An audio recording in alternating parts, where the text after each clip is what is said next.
Good morning. So good to see all of you here this morning. Good to be with you today. If you were to approach the edge and look over it, down into the depths, we would find him there. Our story this morning is a story from Scripture about a young man who's in his life, he's swirling down the drain. He finds himself in the pit, quite literally. Genesis chapter 37, this is how he got there. Once Joseph had a dream, and when he told it to his brothers, they hated him. It was a dream about sheaves of wheat. There were 11 sheaves of wheat. He had 11 brothers, bowing down to a 12th sheaf of wheat. Its meaning was clear enough. His brothers said to him, "Are you indeed to reign over us? Are you indeed to have dominion over us?" So they hated him all the more. He had another dream. He told it to his brothers, sun, moon, and stars, bowing down to one star. Even now his father Jacob, who favored him most of all, said to his son Joseph, "What kind of dream is this? Shall we indeed, I and your mother and your brothers, bow to the ground before you?" Sometime later, Joseph's brothers were out in the field, tending their sheep. And Joseph's father, Jacob, said to his son Joseph to go and check in, see how they fared. So Joseph went after his brothers, found them at Dothan. They saw him from a distance, and before he came near to them, they conspired to kill him. They said to one another, "Here comes this dreamer. Come, let us kill him, throw him into one of the pits. Then we shall say that a wild animal has devoured him, and we shall see what will become of his dreams." So when Joseph came to his brothers, they stripped him of his robe. They threw him into the pit. His brother Reuben at least convinced them not to kill him. But there he was, at the end of his rope, Joseph, at the bottom of the pit. We can only wonder what he thought of his dreams now. So far since January, we've been journeying through Genesis together. We've been looking at stories of people of faith, men and women of faith like Sarah and Abraham, and we've been asking how we ourselves can be faithful along the way in our journeys. I hope that we've learned a thing or two so far. We began this story with the call of Abraham. We talked about how Abraham was blessed by God in order that he might bless others. How the promise that was given to Abraham flowed forth from him into the world, even to you and me. And how you and me also are blessed by God in order that we might bless others. We talked also about Abraham and his struggles of faith. We talked about Sarah and her struggles of faith as well. We spent some time talking about the new kind of laughter that God teaches to Sarah in the birth of her son Isaac. And then just 2 weeks ago, we spent some time with some stories from around the well. We talked about what these stories tell us about love and salvation that ultimately comes in Christ Jesus. Yet in all of this, we haven't yet asked an important question, and that is, what do we do in the course of our journeys when we cannot clearly see that God is with us? What do we do in the course of our journeys when God's presence with us doesn't feel present? This is a question that the story of Joseph prompts us to ask. In fact, if we were to step back and we were to look at the book of Genesis from the broadest perspective, from Abraham to Isaac to Jacob to Joseph, we might see in this story a sort of distancing of God's presence, or so it seems. What I mean is that God interacts with Abraham quite frequently and openly. He converses with Abraham. We have at least 4 stories of Abraham having extensive conversations with God and knowing, it seems, that it's God that he is talking to all along. God is very clear with Abraham throughout about this promise that he wants to fulfill through him. And even though it takes some time to come to fruition, God still meets with Abraham at several points along the way, face to face, and reminds him of the covenant that he has with him. But then as we move from Abraham to Jacob, though, we see that God's obvious interactions with him are sort of scaled back, you might say. God still does rarely ever, but meet face to face with Jacob as he did with Abraham before. His mode of interaction has shifted a bit. God speaks to Jacob in dreams. Twice God speaks to Jacob in dreams. And he speaks clearly enough with Jacob in these dreams. Jacob seems to know that it's God who's spoken to him and what he said, but still, there's a measure of distance in the medium of a dream compared to a conversation. In fact, the one time we might say that God and Jacob truly meet is in that strange story by the river at night in Genesis chapter 32, which is hardly a straightforward encounter. I'm talking about the story where Jacob wrestles with a man in the night and he injures his hip, and then only later does he see that it was God all along. That strange story. What I mean is that God still speaks to and interacts with Jacob as he had with Abraham, but perhaps not as freely and frequently and obviously as he did before. And if that's the case from Abraham to Jacob, then it's even more so the case from Jacob to Joseph.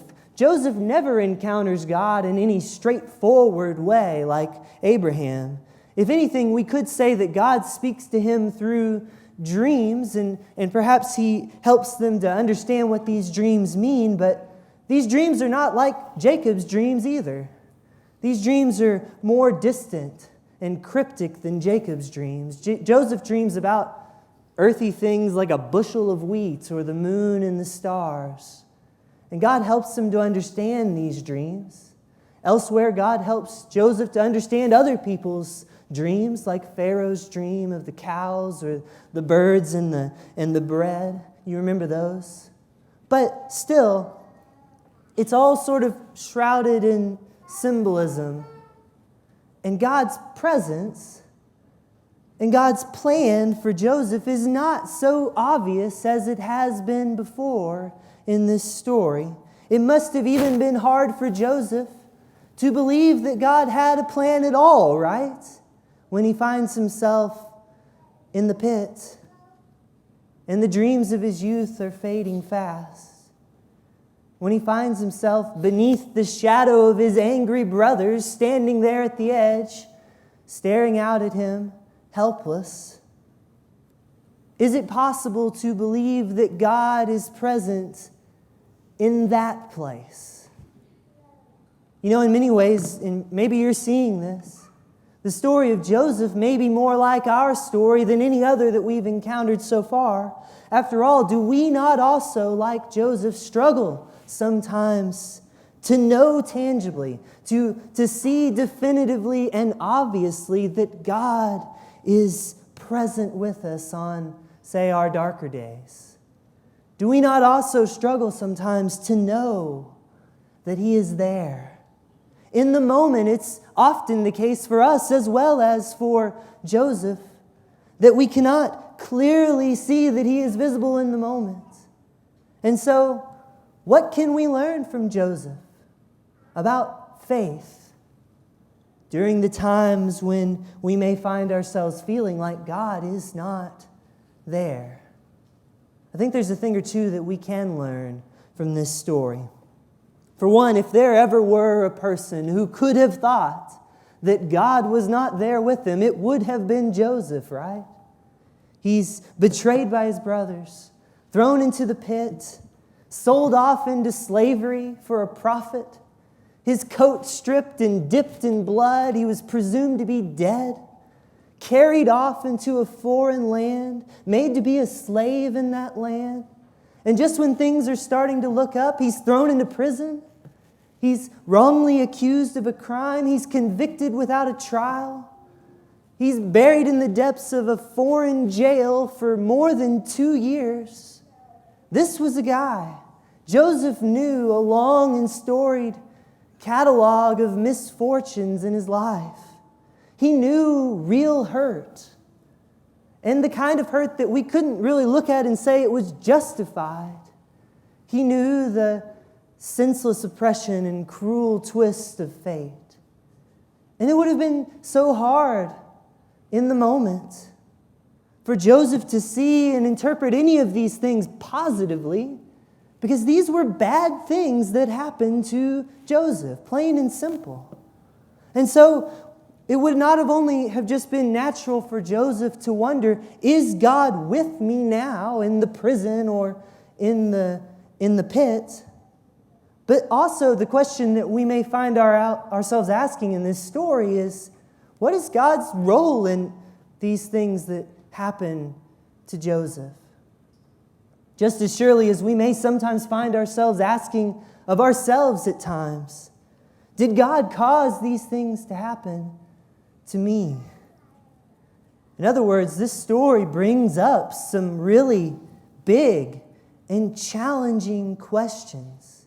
Questions that, if we're honest with ourselves, we may encounter on our journey. Is God really with us? Does God cause these things to happen? They're challenging questions. And my answer to these questions this morning is, yes, I believe that God is with us, even in the pit. And no, I don't believe that God causes bad things to happen to us. We'll talk about why that is a little more in a bit. But what I really want us to see this morning, more than that even, is that the story of Joseph sort of leads us from these questions toward a different question, a better question. The story of Joseph prompts us to ask, not does God cause bad things to happen to Joseph, but rather, can God work through even the bad things that happen to Joseph for good? And if we look to this story, we're given no choice but to say with confidence, resoundingly, yes, God can work even through bad things for good. After all, it's Joseph who in Genesis chapter 41 predicts the coming famine that's going to happen in Egypt. And God speaks through Joseph to Pharaoh.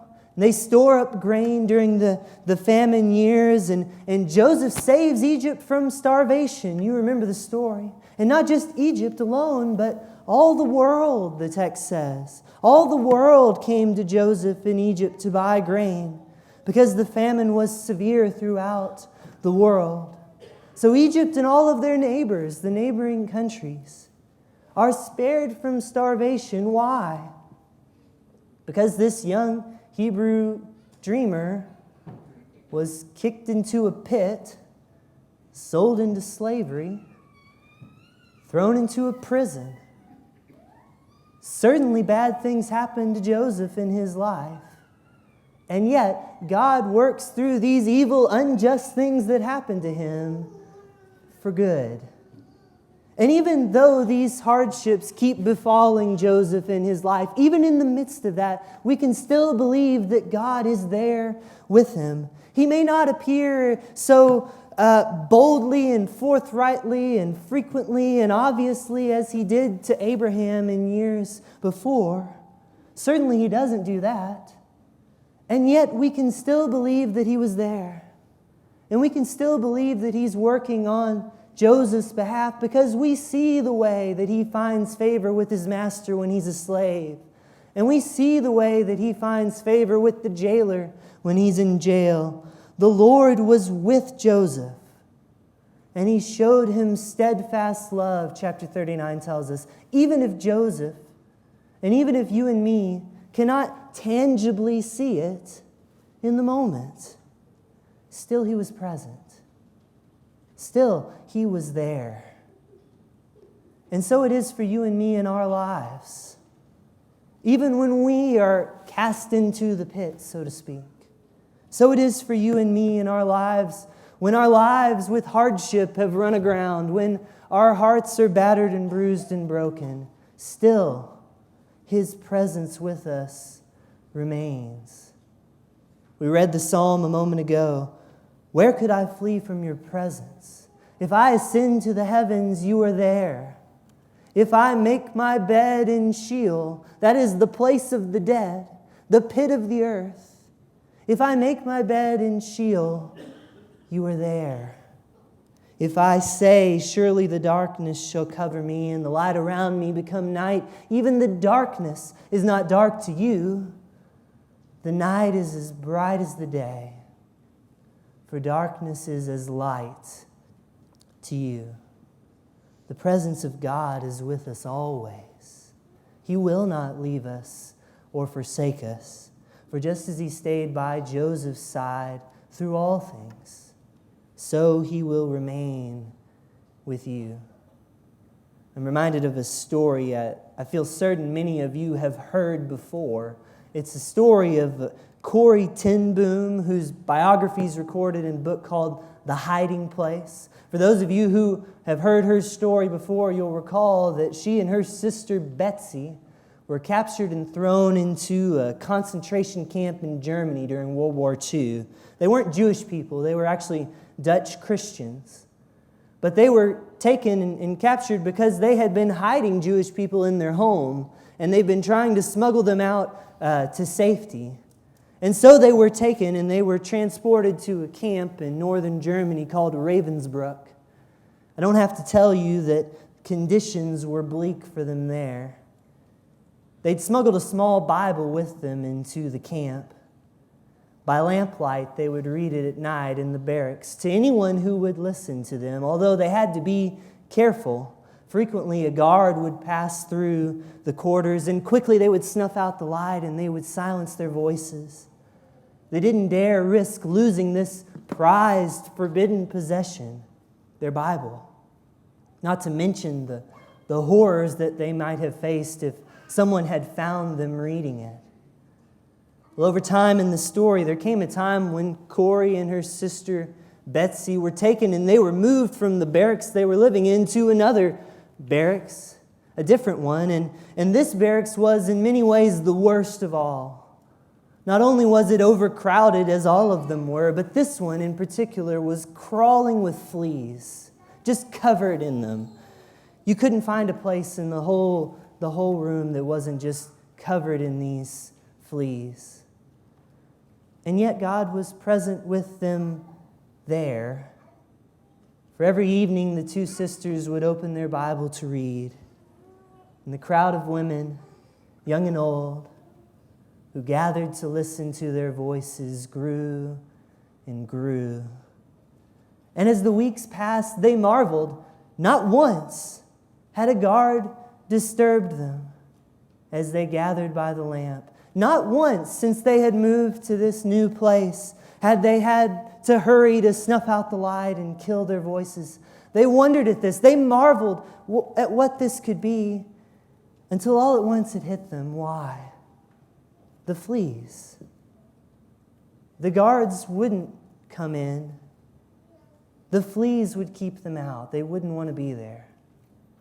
And even in the pit of agony, Corrie ten Boom found a place where God's voice could speak as loudly and freely as He pleased. Here's what I'm getting at.